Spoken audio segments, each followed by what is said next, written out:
This is the Bull Session, a weekly recap of your 2025 Philadelphia Phillies. Broadcasting live from Chickie's and Pete's, tonight's show is brought to you by Team Toyota, BCWSA, Fogo de Show, Penn Community Bank, Chickie's and Pete's, and the Capitol Grill Center City. Now, here are your hosts, Phillies Director of Fun and Games, John Brazer, and Mickey Morandini. All right, welcome to the BCWSA Bull Session presented by Wapner Newman. We are live from Chickie and Pete's in South Philadelphia. I'm John Brazer, the Director of Fun and Games. Right? We got to edit. No, I'm still the director. I'm still the Director of Fun and Games, just not the Phillies Director of Fun and Games. Okay. Right, so we got to get that edited there. What fun and games are you directing? I had a lot of fun and games over the weekend, which I'll tell you about. We are joined, you just heard right there, the former Phillies second baseman for the 1993 Phillies World Series team, Mickey Morandini. So I got to do it like Harry Callis or Dan Baker. And we got a great show today, Mick. Since we're joined by, we were just talking with him, Phillies reliever Chase Shugart.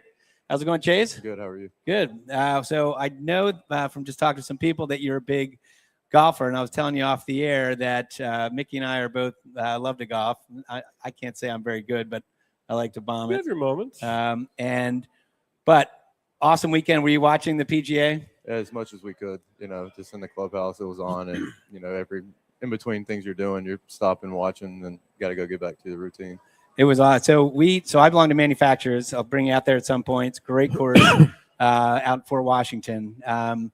And I started a thing called a speaker series. And since 2018, about three or four times a year, I'll bring a celebrity, mostly sports, because that's what I worked in. So have I had you out there, Mick? You have not. All right. Well, now I got some year. of them. I brought Tommy. I brought a bunch of different people. But on Thursday night, we had the author, a guy named Alan Shipnuck, who wrote the Phil Mickelson book. You remember, there was controversy about the Phil Mickelson book because Phil on record said, made disparaging remarks about the Saudis, saying they're scary, but he was jumping in with them. And so then Phil, basically after that book came out, Phil kind of went into hiding a little bit. And then he just did the Rory book. So it was really interesting. So I had to moderate the event, and I'm talking to the guy, and he was just talking about everyone on the tour. And it got me very excited because I knew I was going to the PGA. And it was interesting when Rory, did you hear the comments he said about Aronimink in the very beginning? Someone said, what is the strategy on playing Aronimink? Now, Aronimink is a bomber's course. It's kind of long fairways, wide. And he said, well, there's not a lot of strategy. It's just basically driver putter, right? Bomb away. Yeah. Right, bomb away, which I think some of the old school people, and I think some of the Aronimink people probably thought, well, that's not really fair. So I think they were hoping for low scores, right? Well, I don't think they were rooting against Rory. I just think that Rory did get hassled. And then typical Philly, Scheffler is a Cowboys fan, right? So every time Scheffler came to a hole, they're all doing Eagles chants, and I think Scheffler had some fun with it. Yeah. But is there somebody on the tour that you follow? Scotty's a former Longhorn right, as well. That's so, right. It's cool to see his success and being in UT Austin, the same time he was there, we never really crossed paths, but it's just cool to see guys coming out of the university. Was there anybody else that was there when you were there? Because there's a lot of guys coming out of Texas golf. Spieth was not there, but Spieth was a Longhorn. Not really nobody, just world number one. Yeah. Yeah, right. And I think he's going to come back for the U.S. Open. That's my money's on him there.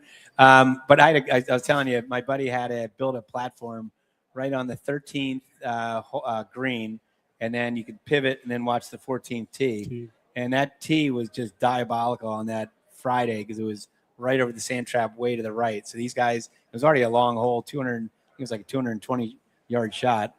And then if you wanted to go for it, if you want to go for it, you got to hit a postage stamp with the wind, with the greens that were tough. So. But it was, I'm sure you watched it on TV. It was pretty awesome. Yeah, that sounds like a great weekend. It was a good win. I took my wife, took my daughter. I was able to get the whole deal. There were a lot of holes, and you don't usually see it in the PGA, but they were just taking their pars. You don't see that a lot where they just take their pars, right. But on this course, a lot of them were just taking their pars. Well, moving on. That green we were on, it's kind of a short par 4. So I literally saw one guy Now, 2 days I was on that platform. I saw one guy make a long putt in 2 days. One guy. I mean, there wasn't. You didn't. Obviously, you saw Ray's putt was at 17 when he hit that long putt, right? And good for that guy for winning too. Yeah. Right? I mean, I didn't know anything about the guy. Uh-uh. Nothing. And then all the comments, from Rory and Scheffler and all the other guys saying what a great guy is on the tour. So did you play in the golf tournament in spring training when they all go out there? We had a 3-way tie for first, and then we had a closest to the pin chip off. Then you picked 2 guys from each team, and it was me and Cesar Ramos, our bullpen coach, against JT, and I forget who was on JT's team, and then I think it was Flanny, our bullpen catcher, Flanders, and another person from their team, and we went second. It was like a little snake draft how we shot the whole took our shots. But and what hole did you guys play? 18. We kind of put it on a tight lie and then chipped over the bunker and closest to the pin that way. And I bladed it past the green, and I wasn't anywhere close. And then my teammate Caesar chipped it in, and we won. Oh, wow! Yeah, nice. So it was a good day. So what's your handicap? I'm at an 8-2 right now. Oh, nice. And did you guys win? What did you just win? Pride? I got a new 54-degree wedge. Nice. I remember I played in that one year, and I was playing with, I think I want to say it was like Cliff Lee and Cole Hamels, and there was a par 3 that's uphill. You know what I'm talking about? There's an uphill par 3, and they're like $1,000 to get on the green. I was like, guys, can I skip out of this one? That's great. All right, so you grew up in East Texas, outside Houston. Yep. So growing up, were you an Astros fan?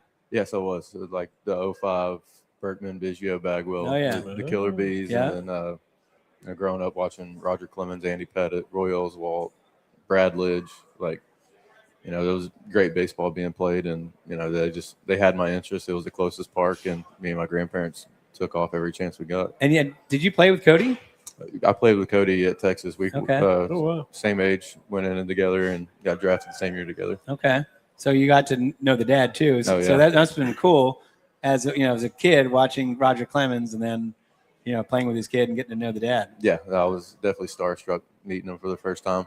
That's a big old dude. He is a big old dude. I knew I pitched well on the weekend. If Cody's like, "Hey, you want to come to dinner with us tonight?" right. Yes, I do. Right. Did he give you some pitching tips? Yeah, I mean, he mainly talked the mentality side of pitching. He was a fierce competitor, and I like to believe that I am as well. And just taking the bits and pieces he had from his playing career, talking about in moments and his 20 strikeout game, and nothing faltered in his mind during that time. So just being tough mentally is what I've taken away from it. Now, from East Texas, I'm sure you played football, right? Oh yeah. My guess is you're a quarterback. Yep. Right? Because they're all quarterbacks, right? Because they're the best athletes, right?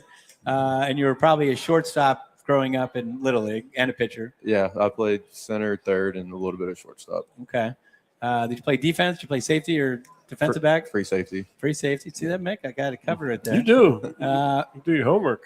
And you got some. Who was let's see if you get this. There was a guy in your team. There is a guy in your team who was a total stud quarterback and was drafted by most of the big D1 programs. JT, yeah. I mean, JT's one of these guys, again, that's good in anything he does. Yeah. He comes from that long line of wrestler, some of the most famous wrestlers in United States history. Yeah. His uncle was one of them. But yeah, you knew that, right? Yeah.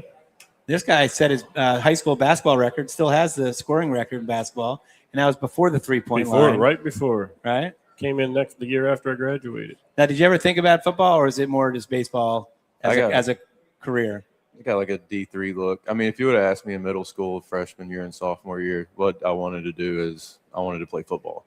And, I feel like football was my first love. Like baseball was just something I played. And then I got, I always had a strong arm and was athletic and looking forward to it. But going into my junior year, I started for sophomore summer going into junior year, I played these showcases and baseball tournaments. I thought of them as just any other baseball tournament. I didn't know the capacity of it, of scouts and Division I scouting, JUCO, all the whole nine. And then my junior year, I get emails on September 1st from literally any school that I could dream of, and I'd plan these visits and go through the whole recruiting process, and I kind of put into perspective. I was like, all right, I'm not getting this for football. It's probably time to think of a different career path. So did you stop football in high school at that point? I played my junior year, and going into my senior year that summer, I was playing third base at Bluebell Park, which is A&M, and separated my left shoulder and tore my labrum. So I did not play my senior year of football, which is probably for the best, but did not play due to injury, and so just focused on baseball from then on. So in football, were you at the program where I know like Texas football obviously gets huge, and obviously everyone's, most people have seen Friday Night Lights. Like, was it kind of like that, or were you playing at more of a smaller school? Oh, we were a small school. I think my graduating class was no more than 200. It wasn't like Allen High School where Kyler Murray went to school or nothing like that. But, we drew a good crowd. We had 8,000 people in population of Bridge City, Texas, and drew a good crowd. We went to the playoffs my sophomore year, and junior year we weren't the best team out there. But, we had fun. Memories I'll carry with me forever. And I know obviously you played at Texas, but was any other school in the running, or did you just know? I know, like, was it Augie Garrido, who's a pretty famous coach, Absolutely. right? And I'm sure if you grew up in Texas and you're sitting down with Augie Garrido, you're probably going to be like, and he wants you, you're probably like, yeah, I'm going. Oh, yeah. Sure. This is probably the first time I've admitted this, but LSU was my number one. Really? Because that was only a 2.5-hour drive from where I grew up, but Texas has the history, and so it was like LSU, Texas. And then the weekend after I committed to Texas, I also had TCU lined up to go take a visit there. Oklahoma State, Oklahoma. Was Skip Burtman at LSU still? No, that was Maneri. Okay. Will Davis was actually the guy who we played a tournament in Baton Rouge. He's now the head coach at Lamar in Beaumont. He was the guy who showed me around LSU and, the whole nine of that front. So I think it's cool. When I go train back home, we go to Beaumont, train with Will Davis at Lamar.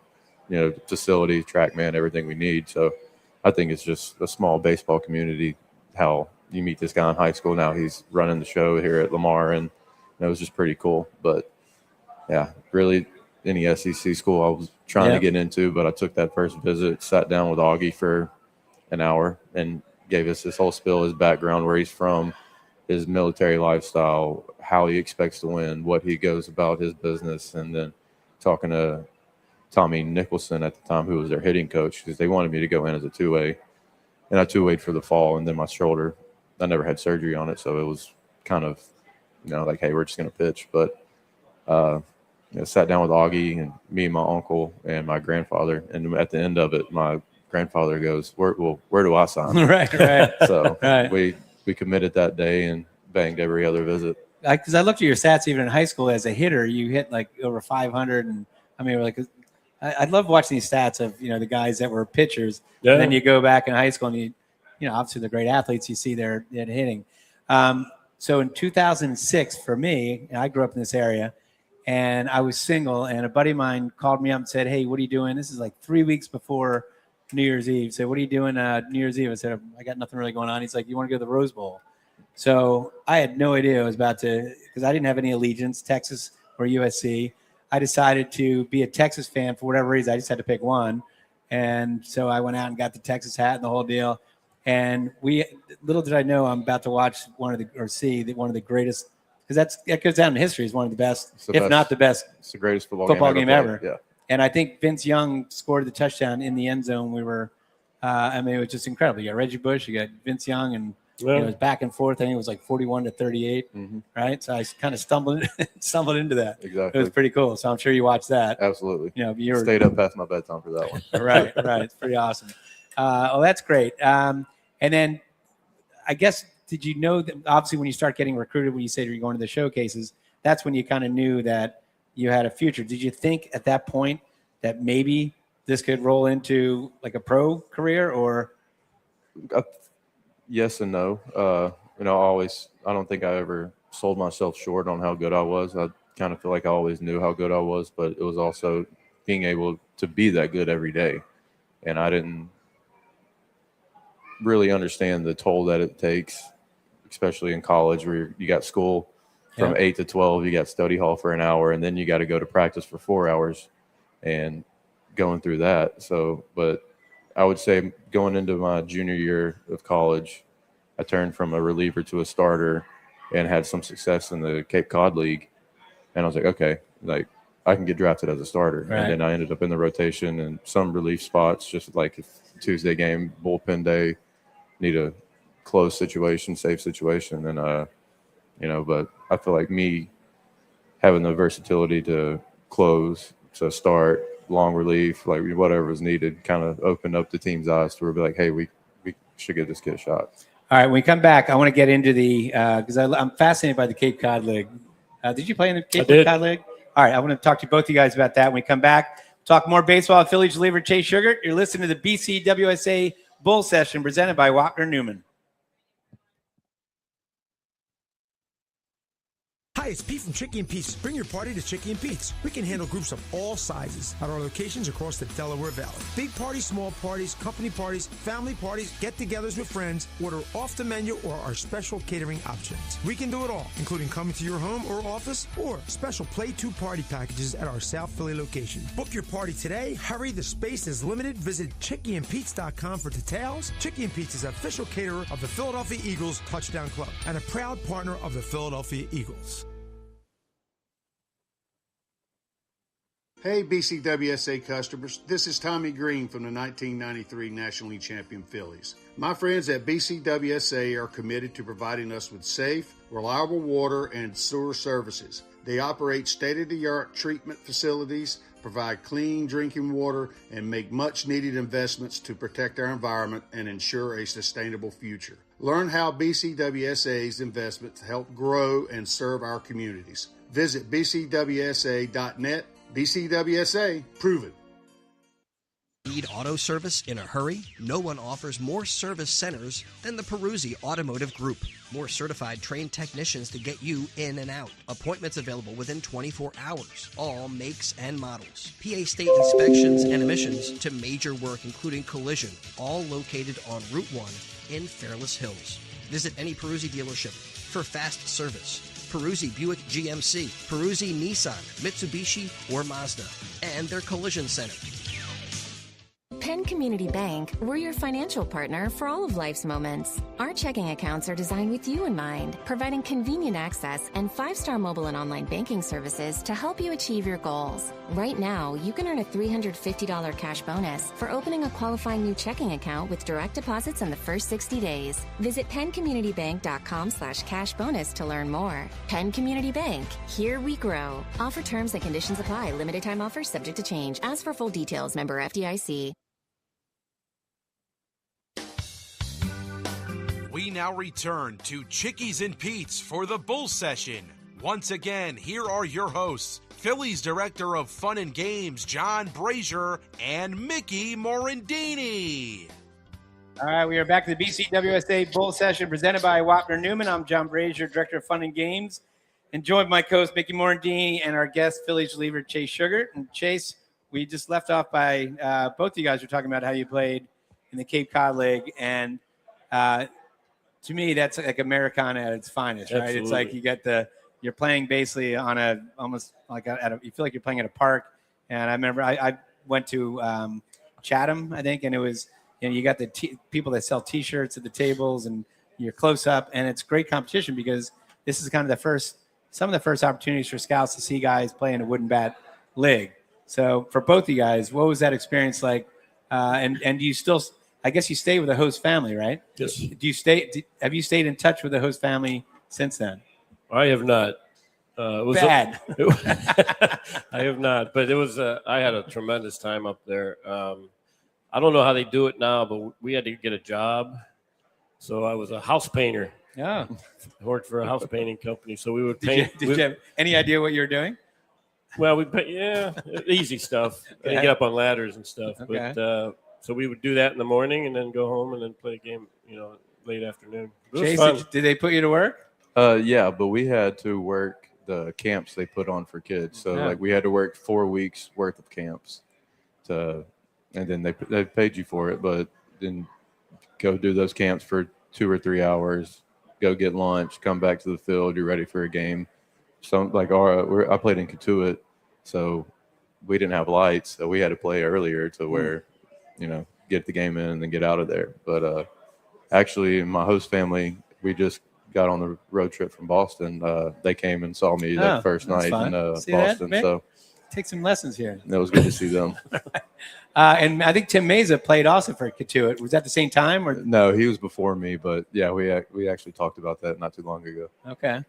I remember Summer Catch came out, and we had the premiere of Summer Catch. We had a red carpet, Freddie Prinze Jr. and I don't know why we had it here. Because it was by the director. Mike Tolan. Friends of the Phillies. He did that. So he had it here. It was pretty cool. All right. So you get drafted by the Red Sox, right? Yep. So here you are playing in the Cape Cod League. You get drafted by the Red Sox, and you go through the minor league system. And I think in the minor leagues, you were part of with Michael Wacha. Weren't you part of a combined no-hitter? Yep. Wacha was on a rehab start in Worcester in 2022, I think it was. And then he went 4 2/3 hitless. And then another reliever, AJ Philiy, went 2 1/3. And I think I went 2 innings. And it's funny because I was 2-0 to the last guy in the box for the last out of the game. And I just throw a heater, I didn't know. I had no idea. You had no idea there was a no-hitter? No idea. Really? So I'm just 2-0. I was I got to get a strike here. Yeah. And he hits a missile to left field. Devlin Granberg comes running in, diving catch, the old dramatics and theatrics of it. But it was – and then at the end of the game, everybody's jumping up and down. And I've got my arms up in the air. I'm like, what are we celebrating for? Turns out really there was a no-hitter. So – you don't pay attention to those things in minor leagues. You're all right, I need to go in, get my work in, do my routine, try to win this game, and that stuff kind of just falls apart. You know what I mean? All right. So let's say if you did know, right? If you were aware, would you have thrown him a down the middle heater on the 2-0 pitch? Probably not. I probably would have tried to walk him and get ahead of the next guy. And it wasn't a perfect game. It was more just a no-hitter. No, it was just a no-hitter because I think I walked 1 or 2 probably. Right. And then it's funny. I think I left my phone in my car, so I've got all these notes on there. But I do remember you got called up by the Red Sox and you were in Baltimore when you made your debut, right, at Camden Yards. So I always love asking people your opening day, Major League Baseball. You're in Camden Yards, one of the historic. Obviously, you're playing at Fenway, but Camden Yards. What was that like? Did you remember anything, or were you kind of blacked out? Kind of just black out. I got called up on Sunday. We were in Boston Monday, Tuesday, Wednesday against the Rangers, and I didn't pitch. I warmed up for extra innings, and it never came. So, I was fresh for those 3 days, and then Thursday comes. Wait, and hold that thought, and then go back to that. So about the bullpen at Fenway, because it's an old stadium, and people are right on top of you. Right on top of you. Right? So what was that like? I could just turn around and dap somebody up if I wanted to.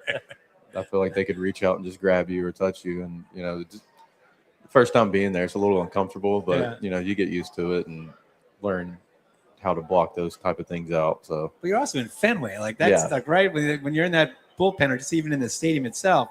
Isn't that like I think it's cool as a fan. That's got to be right. Awesome. Just being part of it when you're on a team and you're playing in Fenway. The coolest swing I probably seen taken was by Adolis Garcia at Fenway. The first couple of days I was up, he hit one over the monster, and can't enjoy it then because you're on the other team. But looking back, I was like, that was a pretty cool moment. Just watching the first ball fly over the monster, the red seat up in right field, and then just the history. Babe Ruth pitched on that mound, just kind of Ted Williams, and trying to a lot of history. Take in the history of it all. Did you do a tour? No, I didn't do the. You never went beyond the wall or anything? No, never did that. Yeah. Did you bang your head off anything in the dugout? In the bullpen, I did. I jumped up for a home run. I thought I gave myself a concussion on the bullpen roof, but luckily I didn't. But all right, sorry, I interrupted. So then your debut, your Camden Yards, right? Yeah. And you obviously don't know if you're going to be getting in or not. Right, and I kind of know because I know there's a guy coming off the COVID IL, and that tomorrow he's eligible to come off. We got another position player coming off. I was like, all right, it's today or never, So I think we fell behind 3 runs, 2 runs, or something like that. And I come into a dirty inning and Adley Rushman's in the box. So then, like, next thing you know, the game's over. I've gone 2 2/3, I think, and given up 1. And like looking back on it, I was like, I really can't remember what was going on in those 2 2/3 innings. I remember, you know, like the anxiety build up in the bullpen. I threw like 6 pitches, and then I was in the game, and then it's just go get them. And at the end of it, you go back and you watch the video of it. You're like, okay, now I can finally start comprehending what just happened. And who were some of the characters in that bullpen? Because Chapman wasn't there yet, was he? No, it was Kenley Jansen, Josh Winkowski, Zach Kelly. I can't remember if Garrett Whitlock was in there, if he was on the IL or not. Was there somebody that kind of took you under their wing, like to kind of make you feel comfortable that? So my whole minor league career was with the Red Sox, and then that was my 3rd big league camp with all those guys. Right. And then being in AAA for the guys who get an option and are up and down. So, like, I had a pretty good relationship with most of the guys up there. Cutter Crawford, he's a starter for them. I lived with him during spring training, and we had a really good relationship. And so, like, he kind of brought it in. He's like, hey, same game, more people in the stands. That's all it is. And he must have been excited when he knew that you were getting called up. Yeah, absolutely. Right? Yeah, I'm pretty sure he started that first night. Okay. And then I think he went 5 perfect or something like that. So you inspired him. I brought him some good luck. All right. So then you get you then end up in Pittsburgh, right, with the Pirates the next year. Yep. Right. So same thing. Like, so here you're on it. I guess Skeens obviously was pitching. So was that his rookie year? No, second year. That was his second year. His second year. So what was that like? Basically, you know, playing with Skeens, who, you know, he's an LSU guy. So it just the work ethic sticks out. The routine. You know, there's a reason he's having the success he has. Us getting to him yesterday, like, I feel like we did a really good job of grinding at bats, and you know, there wasn't a lot of damage, but we look up in the 4th inning, 5th inning, he's at 75 pitches already. Yeah. So it's like, all right, like, we have a chance to knock him out of the game, get to the bullpen, and let our offense do damage to the way they do. And then you get a great start by Wheeler, and it's just like, you know, like, here we go. But going back to Skeens and like seeing how he goes about his day to day, he's a clubhouse guy, he's a guy's guy, he's, you know, great to be around, but you don't want to get in the way of what he's doing and how he's trying to go about his business. So, you know, there's a lot of perks that came with being with Paul. You know, like, you can't go anywhere in public with Paul. You can't, you know, it's just, he's a great guy. Like, I can't say enough nice things about him, but, you know, it's cool to see the success he's had. So, I mean, I know you have a lot of pitches. You got a sweeper, you got a cutter, you got a changeup, you got a 2-seamer, and what am I missing? I'm missing 4-seam. 4-seam, obviously 4-seam. So, did you, like, in your journey, like, what did you throw in college? I was more of a sinker, slow slider kind of guy. I didn't really throw a changeup. I was a 2-pitch guy. Okay. I had a curveball that I tinkered with a little bit, but so sinker, curveball, slider in college. Kind of did that the first year or two in pro ball, and then I think in 2021 we just kind of went 4-seam, curveball, more changeups, and the cutter, and then the cutter really took off in 23 or 20. Probably 24. But did somebody teach you that? Like, are you just toying on your own? It was like the same grip, slow slider that I was throwing in college, but I was trying to get more velocity out of it. Sorry, excuse me. Trying to get more velocity out of it, and then I never could, and then something clicked in 2024 probably, or late 2023 with it, where I was ripping it at like 90 to 91. I was like, this is what I've been trying for 4 years finally. Right. And is that like that's got to be a cool moment, right? Yeah. Because you've been working, all of a sudden it's like, wow. Yeah. Here, could have happened a little sooner, in my opinion. Right. You usually don't see a reliever have like 4 or 5 different pitches. Usually relievers have 2 pitches, maybe 3, but you have probably more starter stuff. Than you do. I was a starter up until 2022. Then I went to play winter ball in Puerto Rico, and I was in the bullpen there, and I had really good success out of the bullpen for my OS. We went to the championship series and that, and I was going 1 or 2 innings. My 4-seam velocity was up, my sinker velocity was up. The sweeper was playing well, so like it was like, hey, let's put you in the bullpen, see where it goes. And then I had really good success in AA. Was there for 2 or 3 months, and then AAA from middle of 22 to 24. So it was I feel like going to a reliever role and having those weapons. And, Do you have a preference, starter, reliever? I just like pitching. Yeah.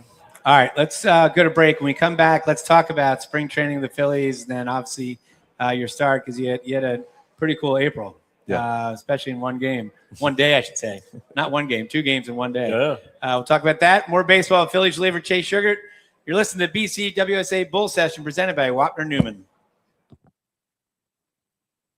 Hi, it's Pete from Chickie and Pete's. Bring your party to Chickie and Pete's. We can handle groups of all sizes at our locations across the Delaware Valley. Big parties, small parties, company parties, family parties, get-togethers with friends. Order off the menu or our special catering options. We can do it all, including coming to your home or office or special Play 2 party packages at our South Philly location. Book your party today. Hurry, the space is limited. Visit ChickieandPete's.com for details. Chickie and Pete's is official caterer of the Philadelphia Eagles Touchdown Club and a proud partner of the Philadelphia Eagles. Need auto service in a hurry? No one offers more service centers than the Peruzzi Automotive Group. More certified trained technicians to get you in and out. Appointments available within 24 hours. All makes and models. PA state inspections and emissions to major work including collision. All located on Route 1 in Fairless Hills. Visit any Peruzzi dealership for fast service. Peruzzi Buick GMC, Peruzzi Nissan, Mitsubishi, or Mazda. And their collision center. At Penn Community Bank, we're your financial partner for all of life's moments. Our checking accounts are designed with you in mind, providing convenient access and 5-star mobile and online banking services to help you achieve your goals. Right now, you can earn a $350 cash bonus for opening a qualifying new checking account with direct deposits in the first 60 days. Visit PennCommunityBank.com/cash bonus to learn more. Penn Community Bank, here we grow. Offer terms and conditions apply. Limited time offers subject to change. Ask for full details. Member FDIC. Hey BCWSA customers, this is Tommy Green from the 1993 National League champion Phillies. My friends at BCWSA are committed to providing us with safe, reliable water and sewer services. They operate state-of-the-art treatment facilities, provide clean drinking water, and make much-needed investments to protect our environment and ensure a sustainable future. Learn how BCWSA's investments help grow and serve our communities. Visit bcwsa.net. BCWSA, prove it. We now return to Chickies and Pete's for the Bull Session. Once again, here are your hosts, Phillies Director of Fun and Games, John Brazer, and Mickey Morandini. All right, we are back to the BCWSA Bull Session presented by Wapner Newman. I'm John Brazer, Director of Fun and Games, and join my co-host, Mickey Morandini, and our special guest, Phillies reliever Chase Shugart. And Chase, we were talking about developing pitchers. What the sweeper? Did that come? What's your last pitch that you developed? The sweeper. Yep. So when did that come in? About 2 years ago? That was in 2023. So probably 2.5. It was about halfway through 2023. 23 was probably the worst year of my career, and I was searching and trying to find anything to get anybody out with. And my pitching coach at the time, Paul Abbott, he was like, "Hey, the curveball is more side to side than it is top to bottom. I really think you could have some success throwing the sweeper." So it was probably 24 is when the sweeper really took off. But starting that process in July of 23 and like sticking with it, and there was some bright spots with it, there were some low spots with it, and taking it into the off season, and then really trying to fine tune that pitch. And because I had the sinker, I had the sweeper. Actually, I did not have the sinker then. So the sweeper and sinker were something I focused on in the off season. And then, but the sweeper and sinker just kind of, I feel like it gave me something to really just abuse righties with. And like I can come in, beat you on the hands with it, and then I will run it off the plate from you. So just having the separation of those two pitches really, I feel like excelled me to the next level. Do people, this might be a stupid question, but do people say slurve anymore? Do people No more slurves. It's a sweeper. So sweeper is taking it. It was either a slider or in between a curveball and a slider was a slurve. Slurve, right. So, but a sweeper. Which I don't know who. A sweeper. Which is a sweeper, right. So it's just, is it semantics or is it just, is it a different pitch? Is it different speed maybe? I think the analytics of it is what named it, because slurve is probably more depthy, and then the sweeper is more horizontal. Okay. So like if you're throwing a slurve, it's probably going to have, not to get all numbers, but it's like probably -8 to -10 vertical on it with 18 horizontal, 15 horizontal. So that's going kind of like a slow curve or a slider, or just that slurve definition. And then the sweepers anywhere from +2 vertical to -2 vertical with X amount of horizontal on it. So do any guys throw? What's funny is if someone would have said that to us in like the 90s, we'd be like, What? What are you talking about? Right. Well, I thought he was just speaking Mandarin Chinese right there for like 30 seconds. Does anybody throw a slurve anymore? Do they teach a slurve? Like, does slurve just totally just go by the wayside? I feel like when they're teaching that pitch, everybody calls it a sweeper. Right. Sweeper. So Okay. So it's still there. It's just, I think that's just a new term for it. All right. So then you get in spring training with the Phillies. And what was that like? You're meeting, obviously, it's your third team. You're meeting new guys. You're kind of getting to know everybody. What is that like when you're joining a new organization, going to a new spring training town? You got a new coaching staff, everybody. Did you know anybody when you came in? I'm sure you did through, well, maybe Meza. No, I guess not Meza. Yeah, I knew Meza from right. the Pirates, yeah. Right. I knew Meza from the Pirates. I knew Brad Keller from the Red Sox in 24. I knew Stott, actually, because my roommate in college was from Vegas and went to the same high school as Stott. So me and Stott played video games together without ever meeting each other, and then kind of just kept up with his career from UNLV to obviously the Phillies, and, just kind of like a here and there, hey, how's it going? But nothing crazy. I knew Bohm from the Cape Cod League, so I knew a lot of faces but didn't really know them personally, except for Brad and Tim. And then going into the spring training, new city, we loved Clearwater. Right. Clearwater. Beautiful place. I always tell people if you're going to pick, and again, I worked there for a long time, so I'm biased, but if you're going to pick a team, not that anybody would, by a spring training, like you're just going to pick solely on the spring training play. I mean, Clearwater, I can't imagine any place is better than Clearwater. It's pretty good. I like Fort Myers, but I probably just because I was familiar with it. But Clearwater, the beach is 10 minutes away. And if you want to go into Tampa and just see a concert or want to go golf, well, I'm sure there's great golfing down in Fort Myers too. Great golf in Clearwater, good food in Tampa, and it was just a really great spring training. Like, really enjoyed myself. Did you guys have a favorite restaurant down in Clearwater? Roca. It was actually in Tampa. It was this Italian spot that I went to. I think it was the last day. Me, Meza, Bolin, and Keller. Went and had a good dinner right before camp broke. Did you stay on the beach or just stay inland? No, I was off of forget the highway. I was like 5 minutes from the field. Okay. So I didn't want to have the far drive in the morning with early mornings and all that. But all right, because I tell you what, they as you know, because you're being entertained all the time down there.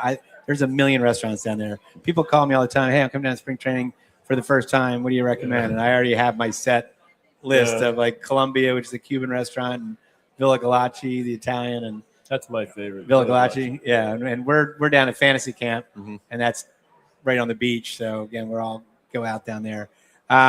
So again, so when you get to the Phillies, I guess did you in the bullpen? You said Meza, you already knew, and Keller, right? Is that kind of who you in the very beginning kind of gravitated towards, or? Yeah, it was them two and Bolin, really, because me and Bolin were the two new guys, and mine and Bolin's locker were right next to each other. Okay. And then we had Alvy right next to us as well. So I getting to talk to Alvarado about Philly, and then expectations, the winning culture, and.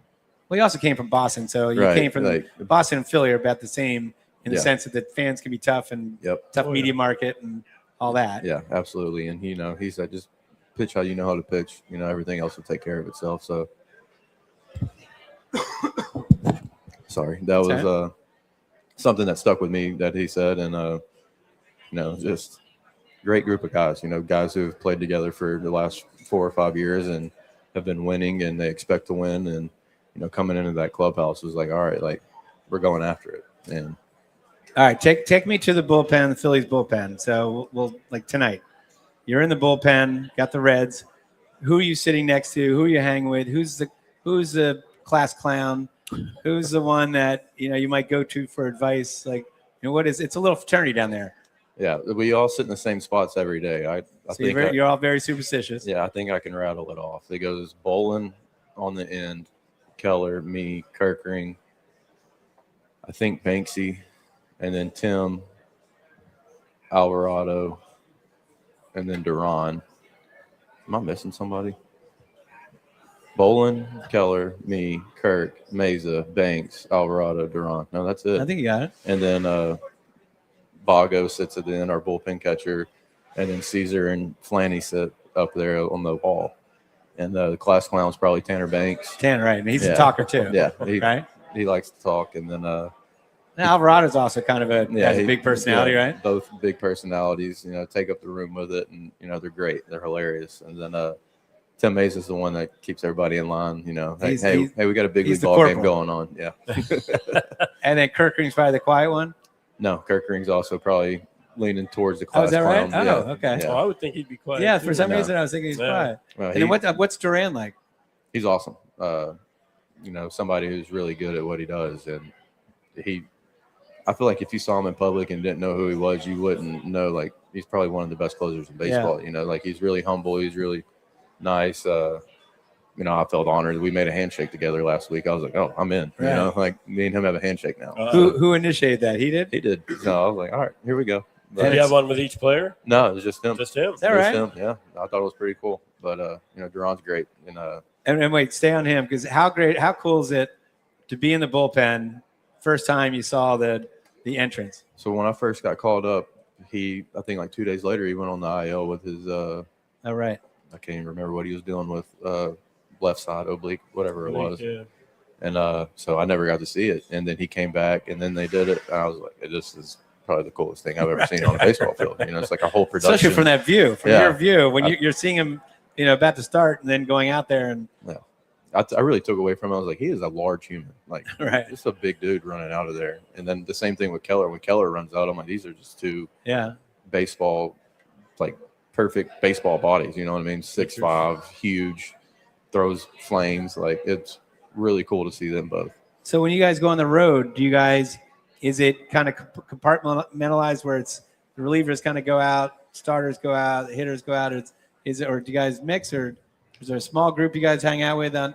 There's separate stretch times for starters. Starters are going to have a longer bullpen session than what relievers are, because, like, if I go touch the mound today, it's going to be for 10 pitches. If the starter does, it's probably going to be for 30 to 40, depending on who's throwing. So it's like, we're separated in that sense, but then when we get closer to game time, everybody's in the locker room, everybody's talking, everybody's, doing their pregame routines, and then we all walk out together as a unit.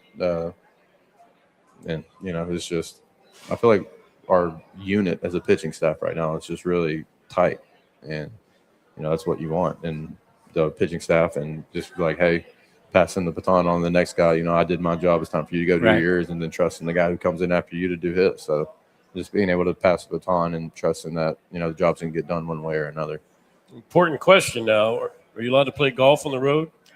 I play golf if there's an off day. Off day. It has to be an off day. I'm not. But are you allowed? Like, are they allowed? They don't say anything. No. We played 36 on Monday in Boston. So who do you usually play with? Last week it was Keller, Caesar Ramos, our bullpen coach, and Bolin. Bolin didn't show up to the tee time, but it's like the guy at the PGA that was a minute late. Yeah, and he got docked a 2-stroke penalty. Oh, really? Did you dock him a 2-stroke penalty? No, we just gave him some. We gave him some crap the next couple of days, but yeah, we had a good group of guys that love to golf, want to get their mind off baseball, but can go enjoy themselves, have a nice dinner, and then back to the grind the next day. I always think pitchers and golf, it's very kind of one and the same in the sense that obviously it requires great athleticism, but it's also the mechanics. You guys are constantly trying to repeat your mechanics as a pitcher all the time, right? And in golf, I imagine, I try to do it, but you same thing. You try to repeat the mechanics if you have the mechanics down. Yep. Right. So usually pitchers do make for good golfers. Yeah. I got asked the other day by Greg. He was like, who's winning in a Ryder Cup style position, players or pitchers? And I'm like, I think the pitchers win. We got really good athletes on the pitching side of it, really good athletes on the position player side of it. But if it came down to it, I think the pitchers win by maybe a point or 2 points. It's nothing. It'd be a close match, but maybe even 2 on the mental side. Yeah. And all right, now I know you're a hitter. You're not a pitcher, so you can stick up for your position group. But do you think the pitchers deal with more mental part of the game than the hitters? It's both. But I mean, he's trying to get you out, and you're trying to figure him out. I don't know. I don't know. I mean, it's close. Really, the mental part of it comes into play is when you're struggling. Right. That's the one that really comes into play. When things are going well, right. You're not thinking about it. You're just playing the game, letting your athleticism take over. But when you start to struggle, that's when the mental part you really got to bear down and figure it out quickly. You see it in golf all the time. I mean, guys start struggling. Oh, yeah. A lot of them. Scotty Scheffler missed, was it on Saturday? Missed all those. I think he missed like 7 putts within 6 feet or something. It's crazy. All right, yeah. And it's funny. My wife does not golf at all, and I keep telling her, "Come on, we gotta take up golf. I'd love to go out and play with it." And she watched this tournament, and she said, "If these guys, the best in the world, can't make a 5-foot putt or 6-foot putt, how am I going to do this? Like, this is the most frustrating game in the world." I'm like, well, "Yeah, but you're seeing like a really hard course in the worst of conditions, and so." All right, let's talk more with Chase's career with a BCWSA Bull Session presented by Wapner Newman. Again, I'm John Brazer, Mickey Morandini, and we are their special guest, Chase Shugart. Hi, it's Pete from Chickie and Pete's. Bring your party to Chickie and Pete's. We can handle groups of all sizes at our locations across the Delaware Valley. Big parties, small parties, company parties, family parties, get-togethers with friends. Order off the menu or our special catering options. We can do it all, including coming to your home or office or special Play 2 party packages at our South Philly location. Book your party today. Hurry, the space is limited. Visit ChickieandPete's.com for details. Chickie and Pete's is official caterer of the Philadelphia Eagles Touchdown Club and a proud partner of the Philadelphia Eagles. Need auto service in a hurry? No one offers more service centers than the Peruzzi Automotive Group. More certified trained technicians to get you in and out. Appointments available within 24 hours. All makes and models. PA state inspections and emissions to major work including collision. All located on Route 1 in Fairless Hills. Visit any Peruzzi dealership for fast service. Peruzzi Buick GMC, Peruzzi Nissan, Mitsubishi, or Mazda. And their collision center. At Penn Community Bank, we're your financial partner for all of life's moments. Our checking accounts are designed with you in mind, providing convenient access and 5-star mobile and online banking services to help you achieve your goals. Right now, you can earn a $350 cash bonus for opening a qualifying new checking account with direct deposits in the first 60 days. Visit PennCommunityBank.com/cash bonus to learn more. Penn Community Bank, here we grow. Offer terms and conditions apply. Limited time offers subject to change. As for full details, member FDIC. Hey BCWSA customers, this is Tommy Green from the 1993 National League Champion Phillies. My friends at BCWSA are committed to providing us with safe, reliable water and sewer services. They operate state-of-the-art treatment facilities, provide clean drinking water, and make much-needed investments to protect our environment and ensure a sustainable future. Learn how BCWSA's investments help grow and serve our communities. Visit bcwsa.net. BCWSA, proven. We now return to Chickies and Pete's for the Bull Session. Once again, here are your hosts, Phillies Director of Fun and Games, John Brazer, and Mickey Morandini. All right, we are back to the BCWSA Bull Session presented by Wapner Newman. I'm John Brazer and joined by my co-host Mickey Morandini and Phillies reliever Chase Shugart. And I found my phone. You know where my phone was, Chase? Where was it? I ran out to my car, nothing there. I went into the bathroom, nothing there. I'm looking all over the table, looking under the floor. And if I'm putting it in my back pocket, I put it in the pocket where I don't have my wallet. For some reason, I shoved it in my back pocket where my wallet is. So I felt my wallet, but didn't realize that the phone was right there. So I'm. How old are you? 60. But my memory is not bad for a 60-year-old because I usually have notes in front of me, and I had a lot of stuff on the phone, and I've been kind of pulling this one. Been doing a great job. Thanks, Chase. I appreciate that. All right, so now we're into the Phillies season, and I alluded to this earlier, but we are playing the Giants, and we have a doubleheader. I was at that first game, and you did something that I think hasn't happened since 2013 with the Phillies, that you won both games of the doubleheader. So walk us through that day. Yeah, early day at the yard. Came to a situation where a righty was coming up in the 9th inning of the first game, and I was able to do my job, get the righty out, and in 4 pitches, and then the offense did their thing and scored 2 to walk it off. And, it was really cool. I was taking that win. I was like, awesome, great, and Was that your first? No, that was not your first win. No, my first one was in Anaheim last year against the Angels. Okay.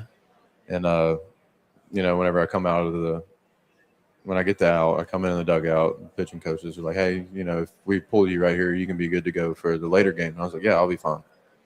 4 pitches, not really taxing. And so I think I was the last guy up, and then we went into extra innings, and, I went through the 10th, and, great defensive play by Bohm, strikeout, and then, fly out to end it. And then, the offense did their job again and got that 1 run across and 2 wins in 1 day. Yeah.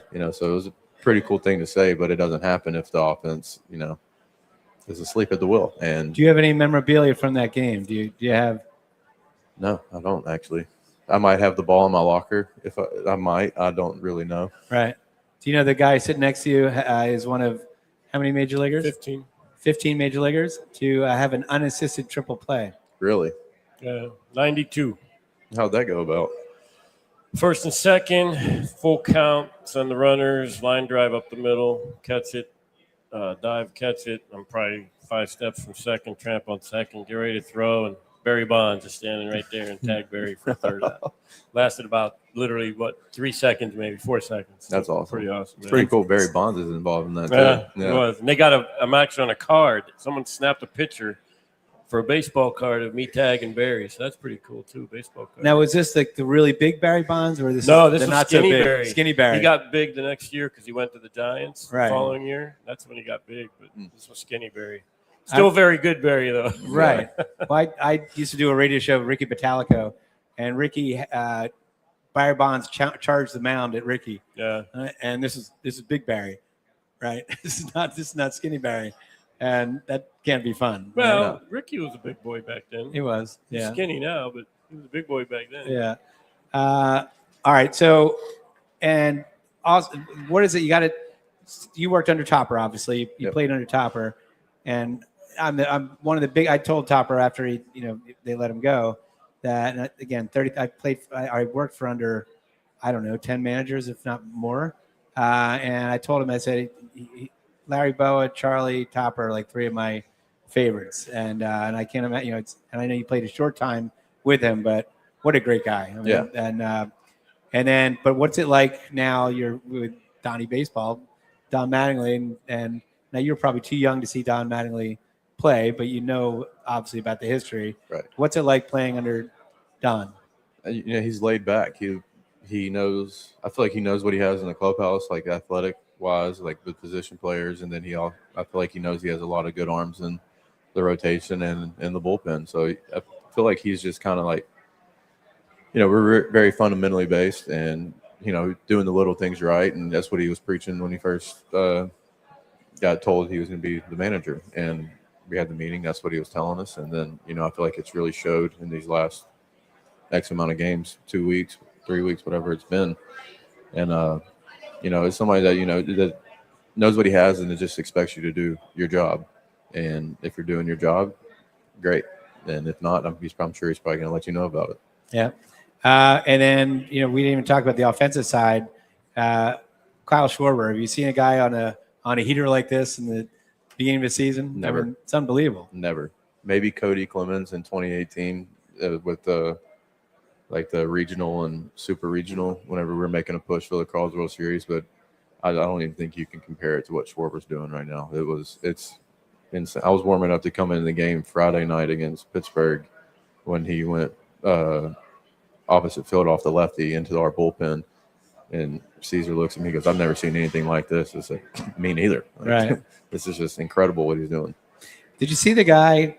And I can't remember what team, but a bullpen home run came to the bullpen and they caught it with a traffic cone. Yeah. Oh, I did see that. Did you see that? I've never seen it. I saw So that. have you guys ever thought about, like, if a home run comes in there, do you have any kind of like competition to catch, like, what would happen if it came in and you caught a ball? We were trying to get Harps yesterday off his games. We were trying to get Bago, our bullpen catcher, to wear it off the chest. Just wear it. Just wear it off the chest. If I hit one off schemes, I'd want that ball. I'll tell you that much. Right. Absolutely. Yeah. And then also you were probably, Harper too. You were watching him probably when you were in college, right? High school. Right. YouTube videos. Right. So how cool is that you're now teammates with Bryce, someone that you were watching way back when? Yeah. First day I met him, and in spring, and I walk up to him to introduce myself, like, "Hey, I'm Chase," and he goes, "Oh, what's up, Shug?" Like he already knew my name, and I was like, "Oh, this is awesome." Cool. Like he does his research. Yeah, like this is awesome. Like I was fully expecting to, have to introduce myself, talk about it, but he's like, "You played at Texas," and, had the whole rundown. So I was like, for a guy like that to know who I am and like even just what I did in college, it was like, all right, like I was really welcoming and like kind of eased me up on just being in a new clubhouse, new faces, and everything like that. And then Caleb Cotham, talk about Caleb as your pitching coach. Caleb's awesome. I really love what they're preaching here on the pitching side of things. He's a baseball mind and very, very smart in what he does. Like sometimes when he's talking, like he goes on these rants and, they're all well and meaningful. And then I get lost in translation of it all because you're using big words that I don't understand. Does someone help translate? So he goes on his spiel and I'm like, all right, in layman's terms, like right. how do then he breaks it down. And so, it's cool, like seeing his mind go to work. And then even with Loey and Caesar, just little bits and pieces from those two help me mechanically. And then what we want to do pitch design wise, how is this going to get a righty out? How is this going to get a lefty out? And I feel like we have a really good job of relaying that information and showing, the results of what they're preaching. Who is the most intimidating batter that you've faced in your career? Like when it just looks like almost like to me, like it would be back in the day, Gary Sheffield with the way he kind of waggles that bat. And, or obviously Bonds would be terrifying. Right. Is there somebody that's just kind of just looks intimidating? And maybe you shouldn't give away the secret because then they're going to. I can bring this one up because it's Schwarber. I faced Schwarber last year in Pittsburgh, bases loaded, 2 outs. And, like that was a moment and I was like, all right, this game can get out of hand really quick. So what's your strategy? Because you can't walk him because he's bases loaded. Bases loaded, 2 outs, and I think they have a 1-run lead at the time. And I think I go 3-0 to him, 3-1 to him or something like that. And then I just get a strikeout out of it and, on my way. But just pitch him away or just threw him a bunch of off speed, really. Okay. I was like, you're not hitting a heater a mile off of me. Right. In my head, I was okay with the walk. But and I luckily executed the pitches in that big moment, and I was like, all right, I got out of it. But I think that was probably most terrifying at bat. With power hitters, you got to locate and change speeds. Because if they're sitting on a heater and you're throwing a heater and you're not locating it, it's going to go a long way. Chase, you know who this guy had the most success off? What's superstar pitcher? This guy, can I say dominated or kind of dominated? Well, I mean, kind of. Yeah, I guess. Right? Yeah. Craig Maddox. No way. Yeah, tell him your stats at Maddox. I faced him probably 130 times. Every time we played the Braves, he pitched. He never missed them. And I hit about 340 off him. That's not a bad. And I got a homer off him. And I didn't hit many home runs. And you just saw him well, or you just kind of. With him, you have to take either inside half of the plate or outside half. You can't cover the whole plate with him. Yeah. So I was pretty good at guessing what he wanted to do. Good guesser. Yeah. All right. For him. A lot of pitchers I wasn't. All right. Well, that wraps up today's BCWSA Bull Session presented by Wapner Newman. I'd like to thank my co-host, Mickey Morandini, our guest, Chase Shugart, our on-site producer and engineer, Chris Ermer. Thanks also to Chickies and Pete's in South Philly for hosting us today. And thank you for listening. We're going to be back next Monday at 5:30 at Chickies and Pete's in Warrington, PA. We're going to have former Philly Doug Clemens will be our guest, while Anthony Sanfilippo and Tommy Green will co-host. Until then, have a great week. And as the late, great Harry the K says, Outta here.